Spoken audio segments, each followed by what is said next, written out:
it is time again to add another volume to my collection of Dragons of Legend.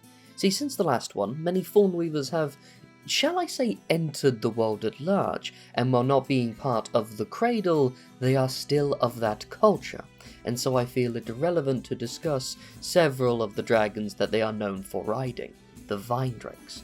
I will of course discuss some others as well, to add a little more, shall I say, meat to this volume. I will, however, try to keep the general nature theme, but I would be amiss if I did not discuss the dragons made by their factional rival, the Albaziri, or rather the dragons that were corrupted by them, but I'm getting a bit too ahead of myself.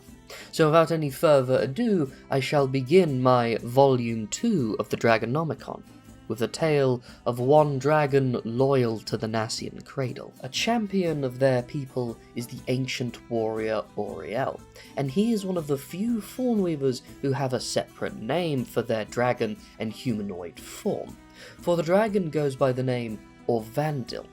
Now, they would answer to both names if you tried to address them, and separating the parts of them that are each other would be foolhardy.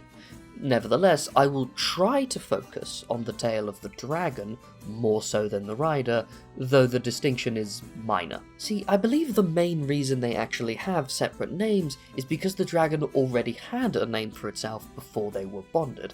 I assume it was the Nassians who gave them this name, and I would also suspect that they must have had a positive relation with the Cradle, or else it never would have happened, and Auriel might not have ever become a Fawnweaver. But regardless, he served faithfully as the guardian of the Cradle and the head of the seat of war in charge of defending their home from outsiders. Their rage is most likely their more powerful tool. They got it after losing many comrades in battle, and often rely on it when dealing with outsiders. As fear is a very powerful weapon that when spread through the ranks of your foes can be devastating.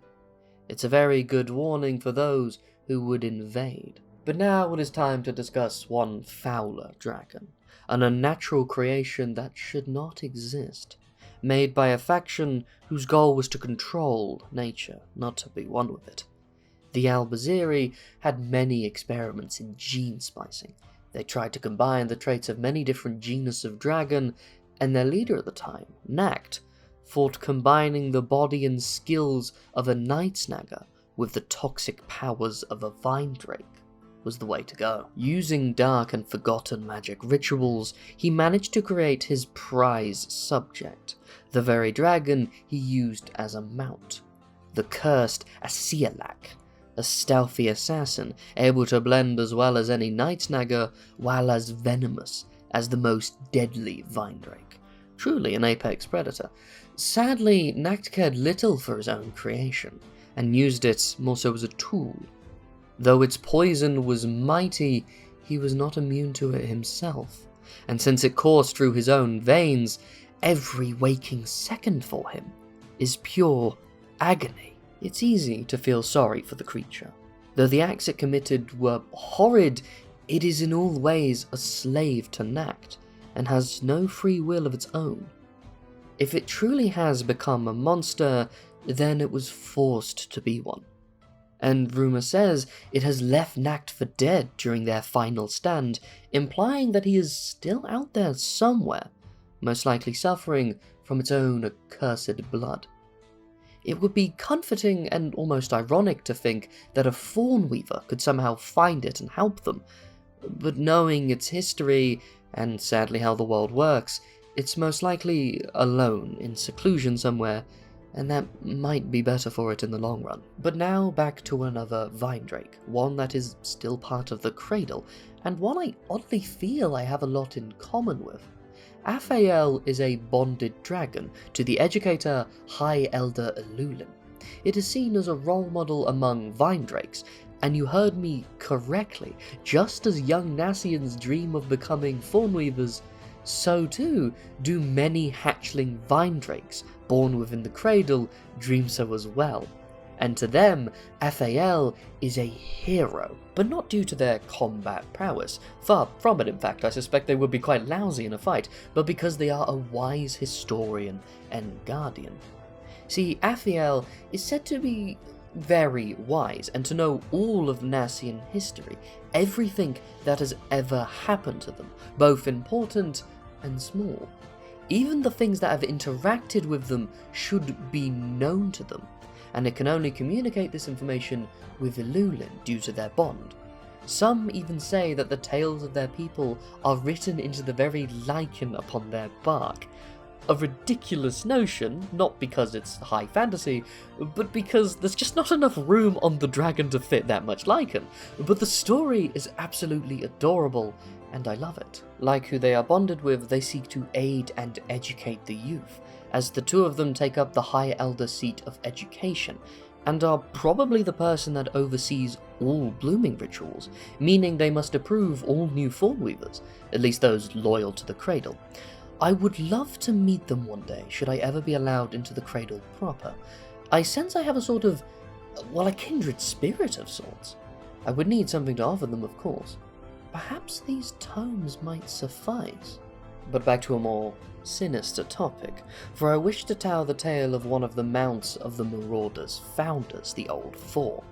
The Marauder Haxor was one of the best hunters this world has ever seen, and started many of the traditions marauders still hold to this day.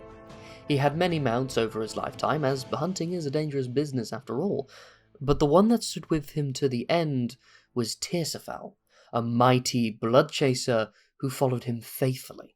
Unfortunately, the faithful mount outlived his master, and carried Haxor home only for them to die just before they could be saved. And in truth there was little the mount could have ever done.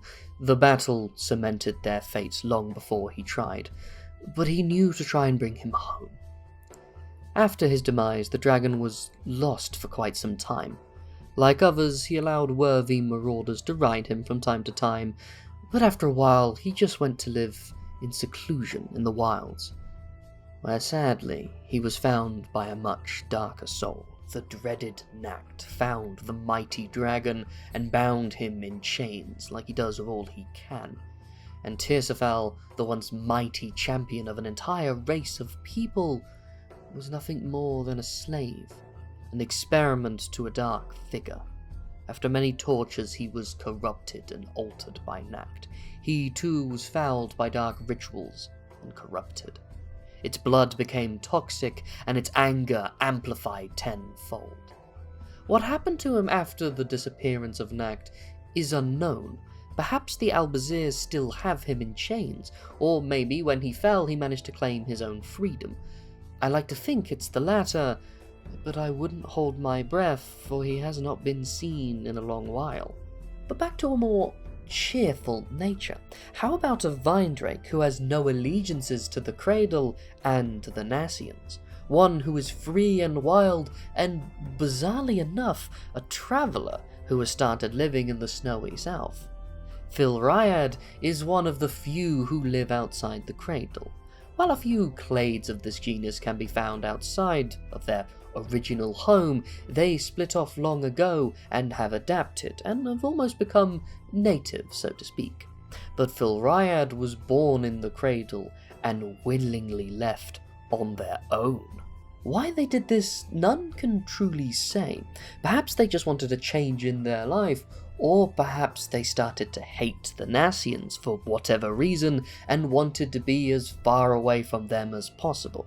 Regardless, they fled a long time ago, and it's fairly clear that they don't look back. I wonder if there is this group of Vindrakes who've learned to distrust the Nassians, or if Feridel is just a one-off occasion.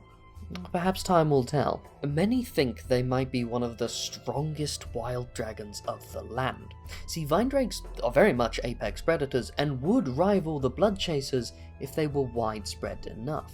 But since most of them live within the Cradle and a few patches of wild land here and there, they often don't come to blows, and when they do, one quickly replaces the other. But Fiel is alone, and has pushed out entire clades of blood chasers without aid. That's right, one dragon has been able to push out a whole clade alone. It is the perfect example of how powerful they are. Lastly, How about a dragon that has become a protector of the wilds? A dragon of the woodlands, but not that of the luscious cradle, but that of the harsh south. See, there is a small region of woodland nestled between the Valkyrian Range and the Jarlantia region, one in which both of them are known to hunt and harvest, but they know not to go too deep, for it is protected by the stone snout Chargoranth. Those who ignore this warning soon find out why woodsmen of this region have quite the short lifespan. Even marauders know to leave them well enough alone, and for the most part that's a good thing. These forests were being overlogged for a long time. If enough time had passed, they might be little more than a wasteland like the snows around them. So Chargoranth is perhaps more so a guardian than the others I have discussed. Of course, it is possible, in fact more likely, that the dragon doesn't actually care about preserving the woods, but simply views them as its territory, and is protecting the woods, its territory, and its clade, as it's almost certainly a clade king of its own right, given the amount of land it holds by itself. But perhaps these legends don't just speak of the Clade King, but the Clade as a whole, actually. It would explain how they can protect so much land, and how so many of them run in fear so quickly. It's an interesting theory, one I don't truly hold, but one I will leave you with. Nature is fascinating, is it not? The way it springs into being, thrives, then finds a way to destroy itself, only to rebuild just as fast. No matter what we or any dragon does, it will come back given enough time. Perhaps with a vengeance, or in some twisted and corrupted form, but it will survive ever on. Something I find greatly admirable. Thank you for listening to my tales. I'm the Ashspawn. Feel free to leave a like, comment, or subscribe. It really does mean a lot to me. But, till next we meet, fellow traveller, have a good day.